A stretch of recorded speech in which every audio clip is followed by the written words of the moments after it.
Welcome to Novelist Spotlight, the podcast where published fiction writers are interviewed to gather their insights and writing lessons so we can use them to make ourselves better and more effective writers. Now, on with our program. Thank you for listening. This is your host, Mike Consul. In the spotlight is Indian-American novelist Sonali Dev. Hi, everyone. I'm so excited to be here. I'm Sonali Dev, and I'm coming to you from the suburbs of Chicago.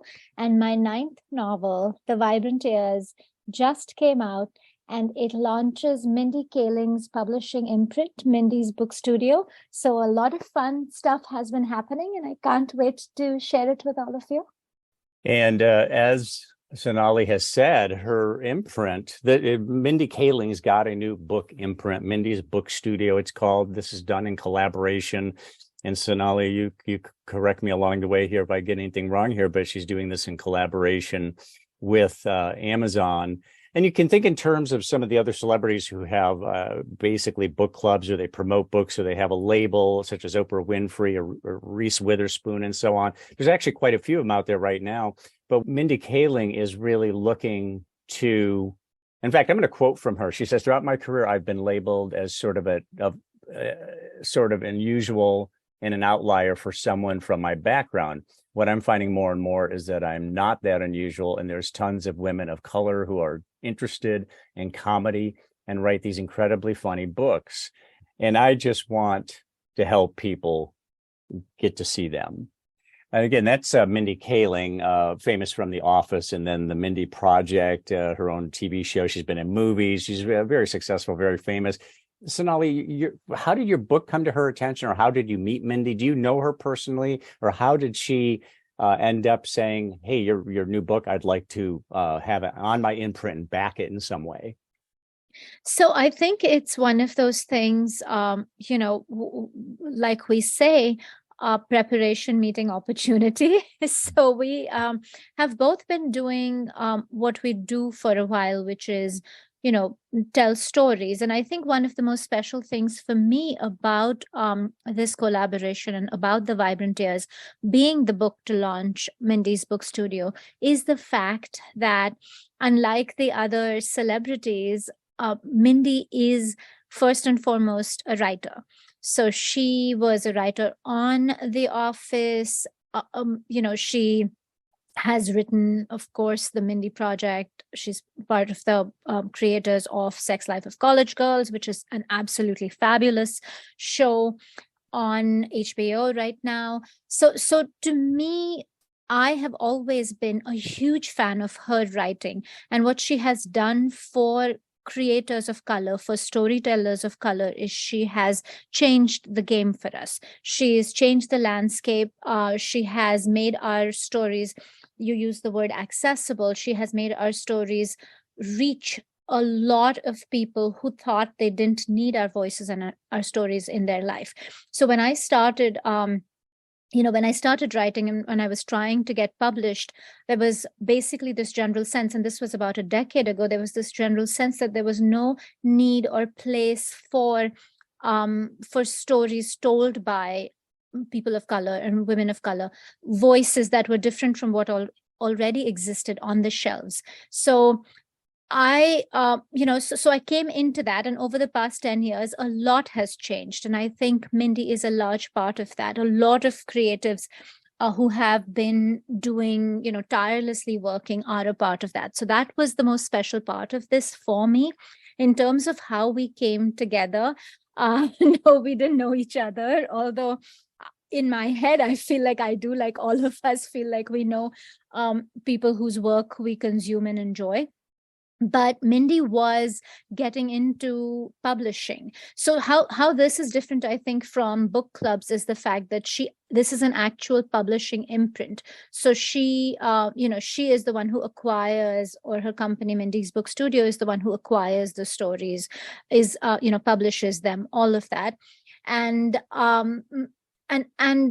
she was out there starting this new venture in partnership with Amazon, who has, as you know, the Kindle and this great reach in terms of readership, which is very powerful for people who want their stories heard. And I was, I had already written this story, which was such a culmination of, what I wanted to say about being a woman. And I hopefully will get to talk a little bit about that. I was also coming out of the pandemic where I feel like comedy saved me. Consuming comedy, watching it, reading it was what helped me survive in the healthiest possible way. And so when I came out of it, I knew my stories were going to really dig into that part of it, making people laugh. And so I had been studying Mindy's work because I think, she does humor from a place of vulnerability and from a place of character, which really appealed to me. So all of that was kind of going on in these two separate universes, Mindy's and mine. And when this book was written and it was out there, being submitted to publishers, she happened to be starting this thing, and it was a perfect fit. So it's really serendipitous, and it really is preparation and manifestation meeting opportunity. Right. Here you are, a best-selling author.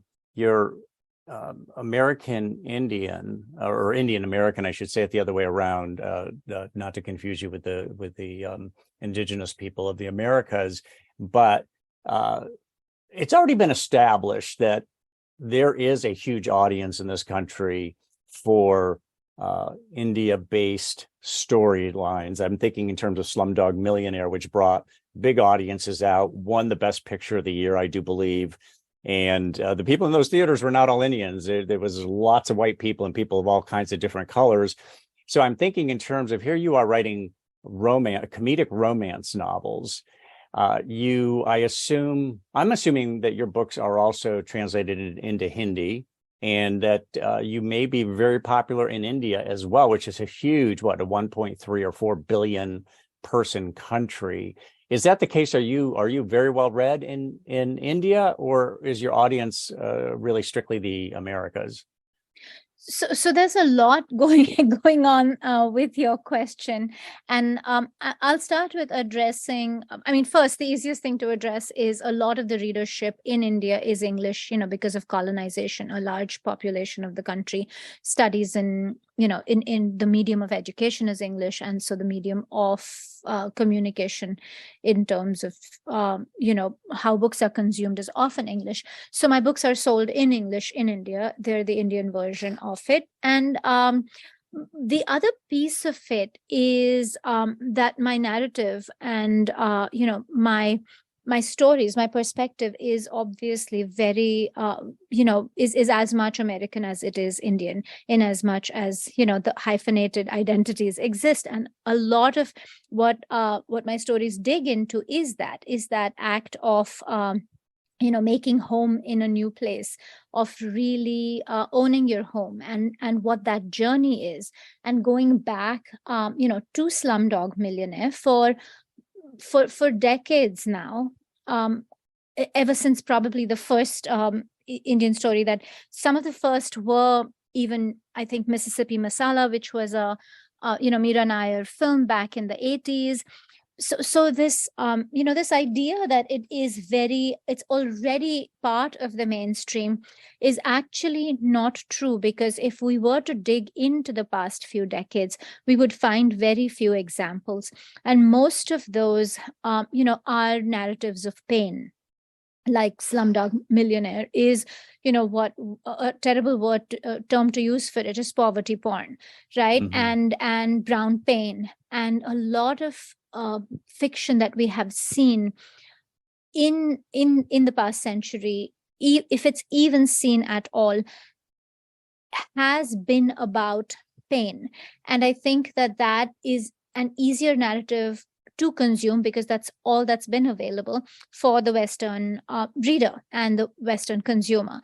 I think that is really problematic, and because I can assure you that that every immigrant doesn't wake up in the morning, look at themselves in the mirror, and bemoan their brownness, right? We have very full, very fun, very painful, very human lives, and stories where we just happen to be the protagonists, but our journeys are universal and are human, are the kind of narratives that we are now starting to see. And I am really, that's the space that I would like to be in. And I think a lot of South Asian storytellers and creators feel that way. So it is a new space. The world has changed. There's been a paradigm shift with what has happened in our voices even being allowed and accepted over this decade. And it is wonderful, but we do have a very long way to go. Of course, it cannot be that Indian Americans are my only audience. We are about 1% of America's population. And the readership, and we're very integral to, to this country and its culture. And I think that finding your space in the mainstream, finding your space in the fabric, is really what I'm aspiring to. And I think what a lot of authors of color and creators of color are aspiring to. Well, surely though, there's these cultural differences that you, I'm sure, weave into your novels. For example, I've known Indian women who they live at home until they get married. It's what their parents want them to do. It's part of the culture. And then there's the caste system, which I know Indian people who wanted to get married and their parents were dead set against it because they were from different castes. Do you talk a little bit about that and how much that comes into play in your books? I realize that you're not an Indian writer writing only about Indians. You're broader than that. But the culture, you're bringing the culture to life at the same time, correct? Yes, but the one thing, if you had to walk away with one thing that you learned about Indian culture, it is that it is as far from a monolith as any culture can be, right? And the easiest way to explain this is if an invader came into Europe, took it over for 2 centuries, and then turned it into the umbrella of one nation. So it has, so Switzerland and France and England and all of these countries are entirely formed separate cultures. There is a Europeanness that ties them together.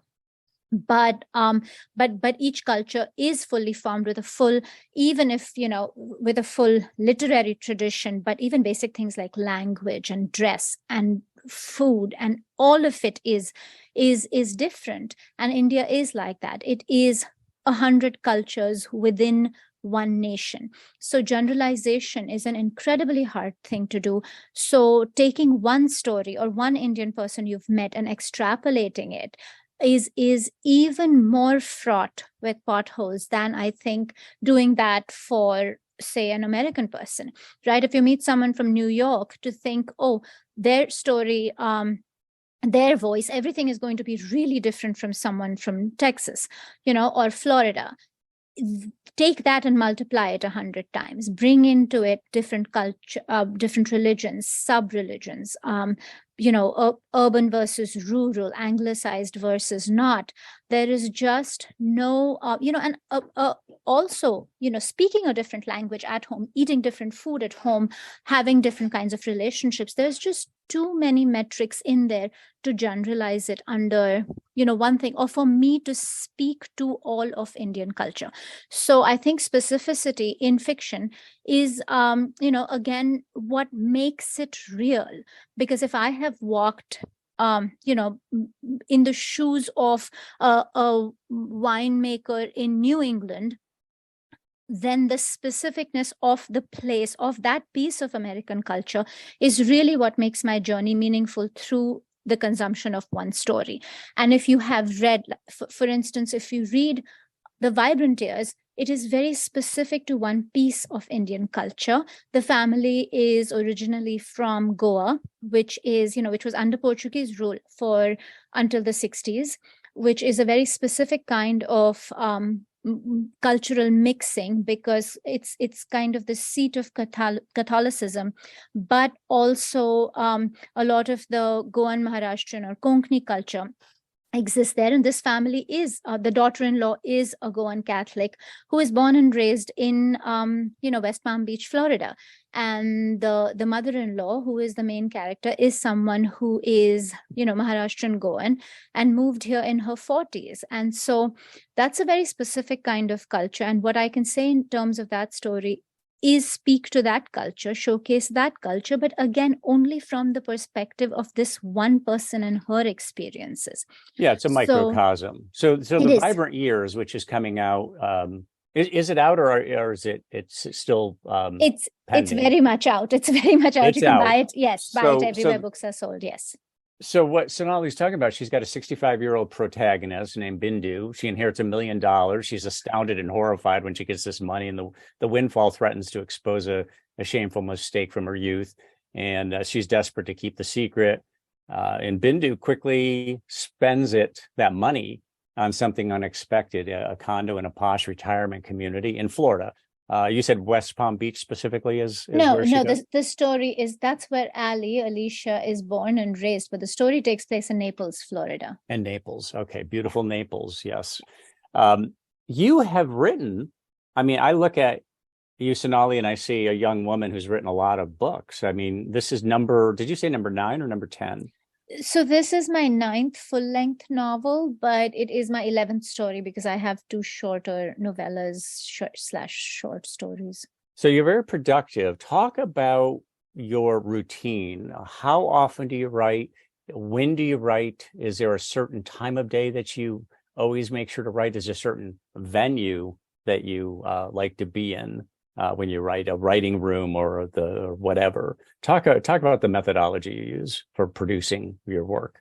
I do, the first thing I'll say is that I do write full time. So when you think in terms of, and I have about a book out a year, and although this past year was incredibly productive for me, I had 2 books and a short story out, but that's not usual for me. I was just kind of veering into something new, and of course the pandemic gave us all a lot more time and mental space if we knew, if we reached for it and if that was possible for us. But I will say that I do something that is related to writing every single day, but my writing process is very chaotic and really hard to explain. It's these ebbs and for dips of intense activity. So when I'm writing a first draft, I can work 10-hour days where personal hygiene goes out the door, where I barely get out of my jammies. I basically have this very I go inside my cocoon and basically lose myself in it, and then almost frantically get this first draft out, which is which is almost a glorified outline, but it is the time that I'm figuring the story out. I'm figuring out what I want to say. And then all of my magic really, I believe, happens in revisions. Once I have that thing out, then I know what to do. And then my revision is much more a place where I feel a little bit more in control, where I kind of know what I'm doing because it's there. And then, I can turn it into something. My clay is there, but I think that first, even digging up the clay part is for me the most intense. After that, I become a little bit more, a little bit less frantic, and I can do other things during my day, and my family heaves a sigh of relief. But so it's kind of erratic, but I do work in spurts. Even with revisions, when they come back from my editor, I work in spurts. Then I really need to rest my brain. So I think a large part of my process is also filling the well and and taking care of my mental energy and making sure, because I think for me especially, and I'm sure this is true of everybody who has a job where they create, is that I treat my brain like a muscle, and I treat my brain very much like my body, and I protect it and I exercise it, and I how do you exercise it? In addition to the writing, are there other things you do to exercises the mind? I think Does one diet of come into play at all? I mean, are you a person who eats a healthy diet as well? How do you protect your mental capacity and absolutely. creativity? And you know, it's interesting that you picked out exercise, because I do think that physical exercise does do that for me mentally. Also, dancing is a thing that, you know, that kind of is very important to me. It brings together this, there's this mind body connection that goes with it. Yoga is that way too. And so even physical activity, a lot of walking, which is something I have picked up again, you know, in the past few years, in during the pandemic, when gyms were closed. I always thought walking was a thing my older parents did. You know, it would mean I have crossed over to the other You side, and become your parents. Yeah. I have, and I really enjoy walking. And I think walking really frees the mind. I think meeting people, this is an incredibly important thing to me, and keeping keeping interactions meaningful. Conversations you have with people, observing them. Travel is a huge part of it. We travel extensively, but traveling even in ways of just sitting, you know, in a place, and just observing people. So all of that comes into play. Cooking, conversations with my children, a lot of contemplation of where I've come from, where every single thought that comes into my mind, where it was seeded, you know, in terms of either my childhood or an experience I had growing up. So a lot of contemplation, a lot of conversations with people, and just being mindful of it, you know, just kind of trying to understand, how is my brain feeling today? Is it filled with thoughts? Is it, you know, is it calm? You know, is it, I actually, I don't know if this happens to everybody, but you know, after you've had a really heavy workout, how your muscles hurt, there are times when my brain actually feels like that it is, that it really needs to rest. And that Mhm. rest some days can be staring out, you know, of my window. Some days it can be cuddling with my puppy. Some days it can be just mindlessly binging, you know, shows on TV. Some days it's getting lost in someone else's words. So Do you just meditate? listening to it. Are you a meditator? I'm on and off, not as much as I would like to be, but I do really enjoy yoga. And I find, you know, I find that the whole, like, really falling into myself, that mind body thing, is is something that really gives me a lot of power, and kind of puts me back together. I I meditate less than I would like to, but I think I try to be meditative with my thoughts. You And know, I staring really, out a window, as you were yeah, saying, that's yep, almost a form of meditation, really. I don't know what you're looking at, but if you're just basically taking time and being still, just kind of that stillness yeah, is, many emptying, people would yeah, say, is a form of meditation. yeah, emptying your mind. So, you know, that's the ultimate rest, because you're also connecting with what's under your mind, right?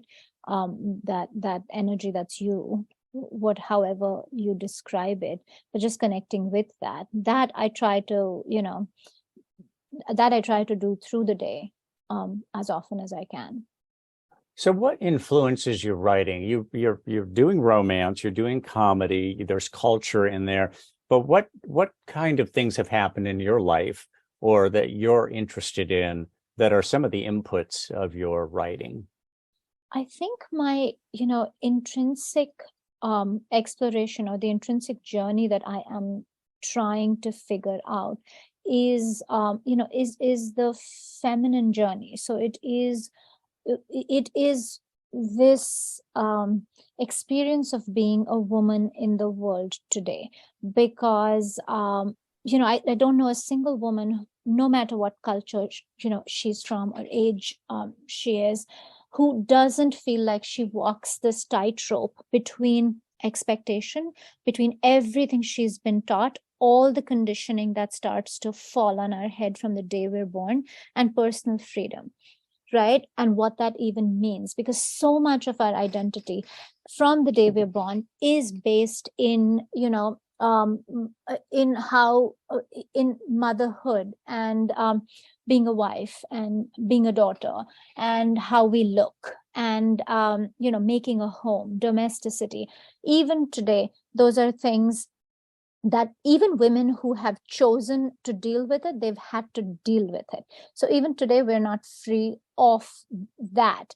And I think it's that journey, taking the time to realize who I am and what I want, and what does all the things I've been told through my life have to do with that. I think every one of my journeys is breaking conditioning, but breaking conditioning in a way that that, as I said, is mindful and focuses on what makes me feel whole. And I think every one of those characters, even my love stories, because I feel like romances or love stories are not about finding a significant other. What they are about is getting to a place where you are okay enough with yourself that you can let love in, because you can't even accept love if you haven't learned that for yourself, right? Until you accept who you are, everybody, if someone else even accepts you or sees you, that's not a reality to you because you're not seeing yourself. So the real journey is about that, is about getting to the place where you can even let that in, and that is a place of recognizing who am I. And so I think that's what these stories are for me. Now, you're obviously a free-thinking woman, but you're also a traditional woman, correct? Because you're married and you have two teenage children. I believe they're teenage in years. So you live what would, on the surface anyway, would be seen as a traditional life, married with children, just as your husband is living a traditional life for a man. I want to drill down a little bit on the characters in your novels, in terms of how much of what you write do you feel is tradition bound versus kind of the footloose, fancy free, kind of new era type stuff. Does that question make any sense to you, Sonali? It absolutely makes sense. And I think that's what I was trying to say, is that it's the journey between those two things. I don't think that anyone is completely one thing, right? And that exactly is what I'm talking about, right? To kind of what does it mean when I say that I do have a very traditional life in terms of and I have two adult children now, they're 21 and 23, but everything we know about parenting, right? How our parents parented us, how our grandparents parented them, and how we parent, right? That obviously, so much of what we're told we should be doing, we have found to be ineffective because the world is constantly changing, right? Relationships, in terms of marriages, again, how our parents' marriages worked, which was the blueprint for our marriage in terms of what we learned and our muscle memory. So much of it is deconditioning that and realizing, well, this doesn't work. This doesn't work for us, or this does work. So making those, making that journey, I think that is more important to me than saying a person is X and a person is Y, right? Growing up, and to give you a background, I think where this comes from is I grew up in a family that was, to use a very simplistic word, very progressive. We were two siblings. I had an older brother and myself. So my parents had a son and a daughter, and never made any difference between them, and they were vocal about it. But we lived in a world where people had to say my son and daughter are the same, which tells you that they are not, because why would you have to say it, right? And every little thing, like women are told, oh, you can do anything you want, you can be anything you want. The fact that we are having to be told that means that it isn't that simple. And so I lived in a home where there was equity, where there was understanding, where both my brother and my voices mattered just as much. My parents' marriage was very much, a space of the kind of equity I did not see anywhere else in marriages around me. And so the moment I stepped outside of my home, there was such a stark contrast in the messaging I was getting, in the stories I was reading, in my friends' families, everywhere around me, that it became very early in life, I started to see, the disconnects. I started to identify lies that we were being told about what we had to be okay. And I think that became very much part of who I am. And then I had children, and the same thing again, right? You're supposed to parent in this way, otherwise your children are going to go haywire or whatever. This place of fear that we're told to live in. And I think all of societal structure and the patriarchy is based in fear, right? Because we are taught that if we break it, if we change it, if we tip it, everything's going to get destroyed. And my books are often about that, are about Bindu is a certain kind of person when she's young, but the choices she makes are considered so destructive that she has to put a part of herself away. And it's not until she is in her 60s that she gets a chance to revisit it. And the same is true Ali, who is her daughter-in-law, who is this is 3 generations of women, right? The book has protagonists who are 3 generations of women, and the daughter-in-law, who is closest to me in age, she is 47. She's recently divorced, and her divorce, the main reason for her divorce was that she has dared to give herself to a career that is really hard in a way that has been difficult for her husband to deal with. And so it has to do with women, their desires, and what it does to their lives, the collateral damage of that. So I think, does that answer your question? It does. Now, I do want to ask you about your book, Recipe for Persuasion. The readout on this one is, here's your protagonist. He's California's first Indian American gubernatorial candidate.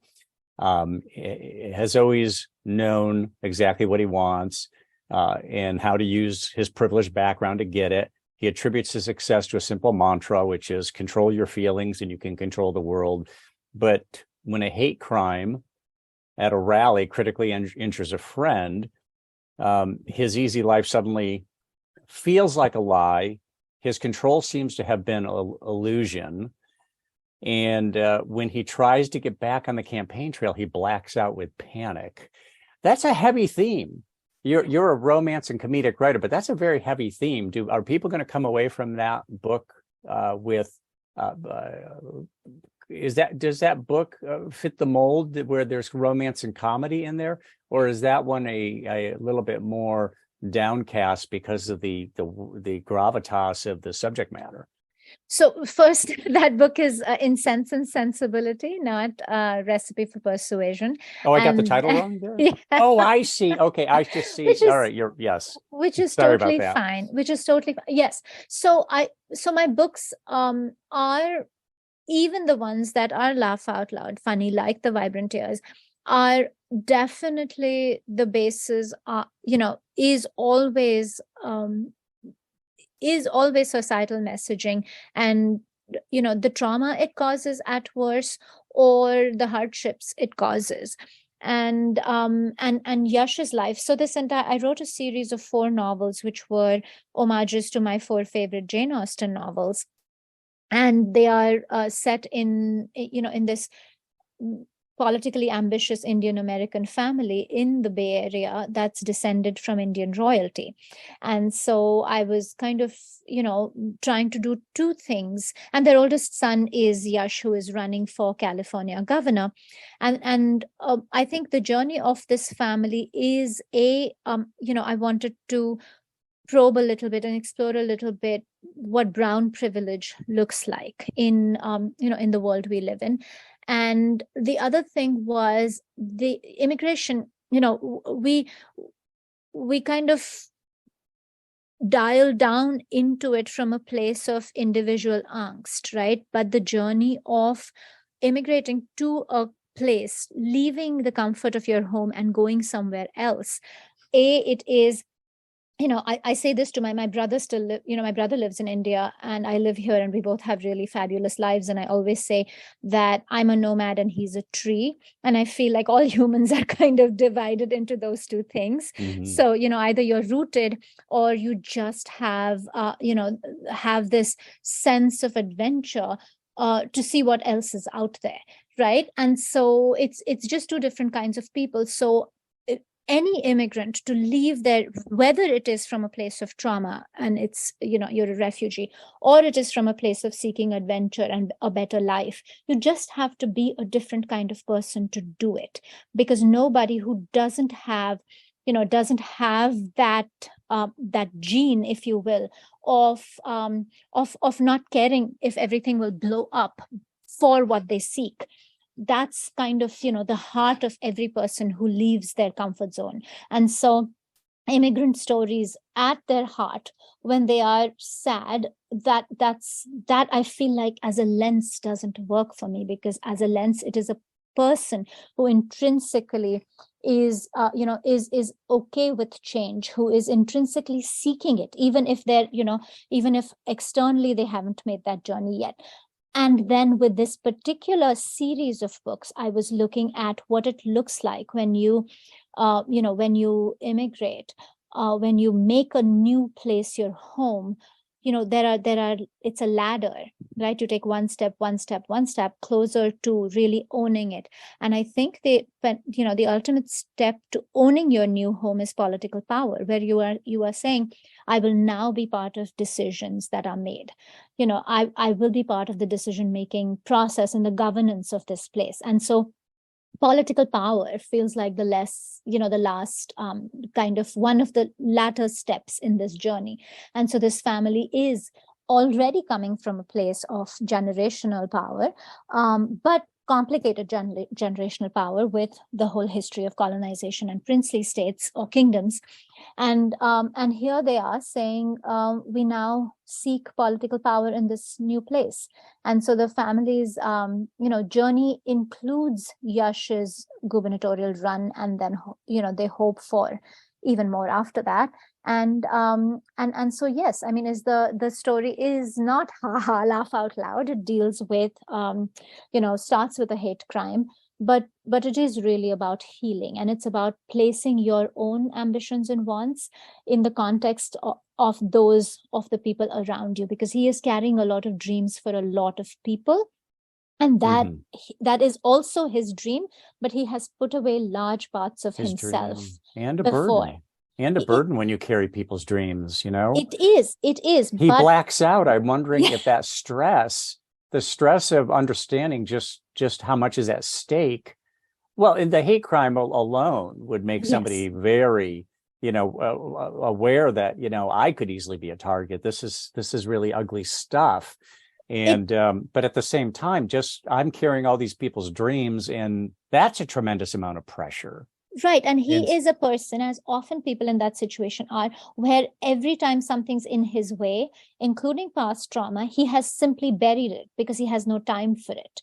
Right. And I think that in the modern world today, that it is something we all do. We have no time to deal with the things and we bury them. I think mental illness and the rise of, those challenges is because the mind, because we're not taking the time. And until we take the time to come face to face with the things that have traumatized us in the past, there is no getting past them. They're going to blow up at some point. And I think that when the assassination attempt happens, just purely from Yash's perspective, he has swept too much under his emotional carpet, that he can no longer keep going until he goes back to that and faces that stuff and figures out why he's doing what he's doing instead of just doing it.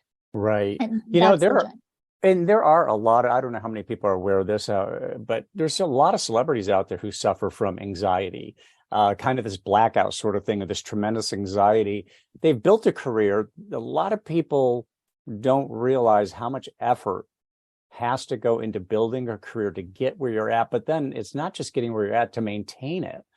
There's a lot of pressure to continue to produce, to maintain, your celebrityhood, your income, and that weighs very heavily on people. So there's that anxiety is very prevalent among people who we consider to be people living very luxurious lives and very easy lives, and that's not always the case. Now, in the case of Incense and Sensibility, the other thing that's jumped out at me is the illusion that you also hit that theme, and I don't know whether you hit it in this particular way, but think in terms of people who have control, who are privileged, let's say, as Yash is in Sense and Sensibility, and something happens that suddenly awakes, and it happens to everybody. You suddenly realize, I really am not in control here. There's forces at play that I have no control over, and even my attempt to control my little piece of the world, even that is not assured. Absolutely, absolutely. And in the device I use here, of course, is the love story and the hiding and the lies, right? I mean, Yash has literally been in a relationship which is fake with his best friend. They both want to do things that their families and their situations don't allow them to do, so they use each other. And they basically tell the families that they are in a relationship when they're not. And then when he's, and it just becomes such a crutch for both of them. And I tell, his fake fiance story in the next book, which is the Emma Project. But in this book, they're both lying to the whole world. And a lot of Yash's politics is based on finally telling the truth. And there's this huge, dichotomy there. And he needs to kind of stop and figure out what it means to tell the truth, right? It can't just be the intention. It actually, whether it is the truth or not, also matters. And just by omission, if it's a truth by omission, then is that not a lie? And the woman he ends up with is a yoga guru and a stress management guru who kind of is the exact opposite of him, where living authentically is all she's ever done. And he the only way he can have a relationship with her is jeopardize his run for governor and tell everybody he's been lying, or have a relationship with her and lie, which is something she cannot do. So I think the major theme of this book for me was, what is truth and how easily we tell little lies, and because they don't, we tell ourselves they don't cause harm, we don't even identify them as lies. So that's kind of a part of his journey and India's journey too. Mm-hmm. I think that's really clever what you do with some of your book titles. You mentioned your 4 favorite Jane Austen novels. So you've got there's Sense and Sensibility, you've got Incense and Sensibility, there's Pride and Prejudice, you have Pride, Prejudice, and Other Flavors. It creates, I want to ask you whether, I think those titles create a sense of familiarity with the reader right off the bat. And so often I can look at a title of a book and I think there's no real connection there. It's just a title. Was this a strategic decision on your part? Was it more whimsical? Because it makes a lot of sense to try to create that sense of I know this, or familiarity for the reader with a title, so that they take more than just a passing look and then move on to the rest of what's on the shelf or the rest of what's on the computer screen. What about that? I think that they're definitely tongue-in-cheek, but as I said, these are homages to Jane Austen novels, and we did. My publisher and I did give it a thought, try to figure out if making that obvious in the title was a good strategy or not. There are several retellings, like Clueless is a retelling of Emma, but the name itself doesn't, tell you that at all. So that is one strategy. However, Bride and Prejudice, which is a film adaptation of Pride and Prejudice, tells you right up front. So we made the choice to go with names, that do pay homage to Jane Austen and tell you that these are Jane Austen. I hate using the term retelling because mine are so far from the original. They're just thematic retellings. They're homages to the basic themes of Jane Austen's novels, and modernized, the themes modernized, not even the plot modernized.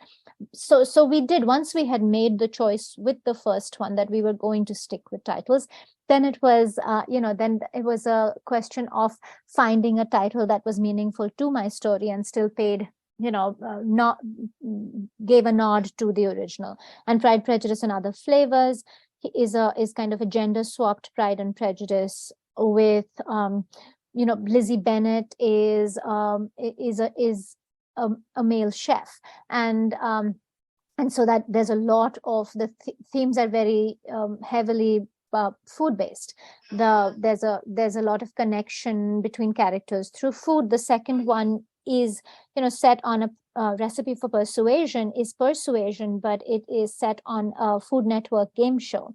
And like the original Persuasion, is a second chance at a lost first love. In Sense and Sensibility, of course, is Sense and Sensibility. And she is a yoga guru, so in Sense and Sensibility, and her mom is an incense maker. So it very much kind of speaks to what my book is. And the Emma project is Emma, and it is Emma, but instead of matchmaking, to me, the base theme of Emma was charity, was a person who has everything, was a have, was someone who has everything, a person of privilege, thinking she knows or he knows what is best for someone who has less, which is what the original Emma to me was, where the matchmaking is simply this woman who has everything and is bored with her life because she has everything, trying to rewrite the life of another woman who already is in love. But she says to her, oh, but that's not the right person for you. Let me find you the right person, which is, I think, in today's day and age, with the GoFundMes and the billionaires giving away their billions, is a matter of using what you have to change the world, but from your perspective. And I think that's that. So the Emma project kind of digs into that aspect of it. Mm-hmm. Now, how many are your books translated into other languages? Yes, most of them are. I think Spanish, Romanian, Indonesian, Hebrew, and I'm not sure which one, how many into how many. The Vibrant Years, not yet, but yes. So, enlighten me on. I know that India is an English-speaking country, but I was under the impression that not everybody speaks English there, that if you're part of the underclass and maybe didn't get the same education as everybody else, or is it the case that anybody you meet in India would have facility with the English language? No, absolutely. I wouldn't say that it is an entire, the entire, I think there is like 5 or 10% of the country. So it is, as a percentage of the country, a small percentage of it is educated in English and speaks English, but most people have some familiarity with it. Mm-hmm. So, but just in terms of again, getting back to that earlier question about the book being translated into Hindi, does that not make sense for India? Since I would think that Indians abroad, Indians who live overseas in a place like the United States, who are citizens here, could be of interest, like is the case with a lot of other cultures. Yes, absolutely. But I think a lot of people who might, and yeah, I mean, nothing against it being, I'm from Maharashtra, I'm from Mumbai, and my language speaks my family speaks Marathi, and I'm perfectly trilingual, so Marathi, Hindi, and English. But I would absolutely be thrilled if it were translated. I don't think that's so much the norm because English books sell in India in English, and I think that it isn't very common for Western literature, unless it's really canon, to be translated. But if it is, the single one thing I want in life is for more people to read my stories. How involved do you get in the marketing of your books? Um, Are you a social media maven? I wouldn't say maven. I am on social media. I try to use it in as much as it is fun for me, rather than as a way to in any way, um, to sell books. And by that I mean I don't know exactly what. There's no way for me to know what return on investment for time and things like that is. So I love to interact with readers, and I, like to say things about social. I like to make social commentary, and in that much I and share my life in as much as I can. And so it's really a fun place for me to interact with readers rather than as a marketing tool. I leave that to I leave that to the professionals. And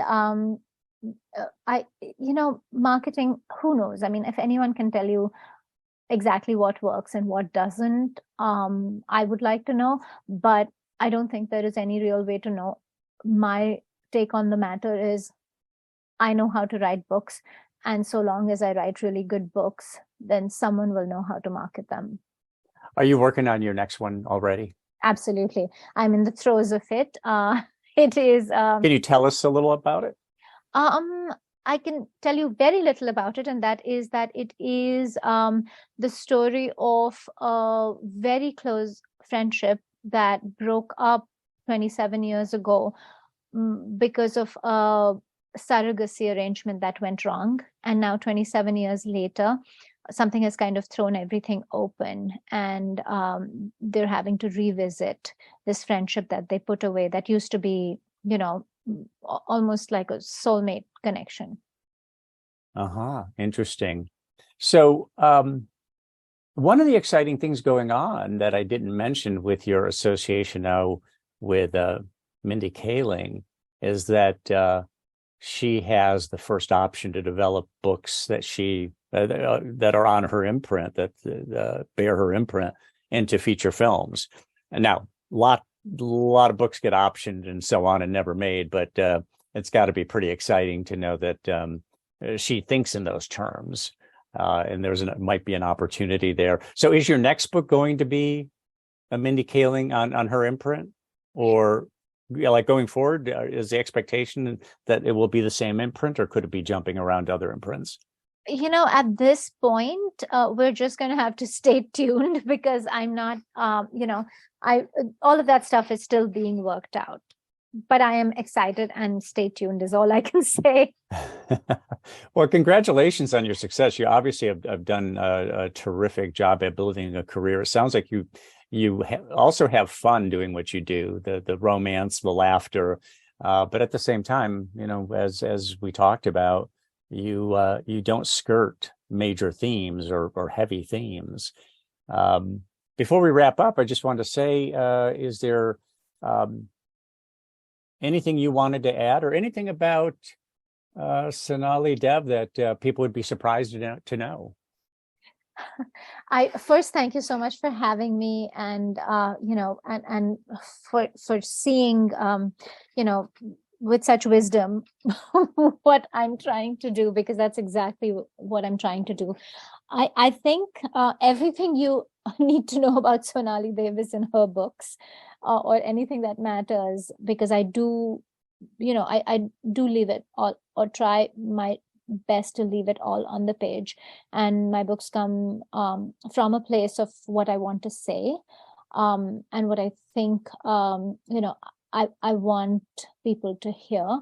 And I don't hold back. And so I hope that touches people and brings something to their lives and helps them, feel the gamut of human emotions in a safe space. Sonali, thank you for coming on the program. Thank you so much, Mike. I had so much fun.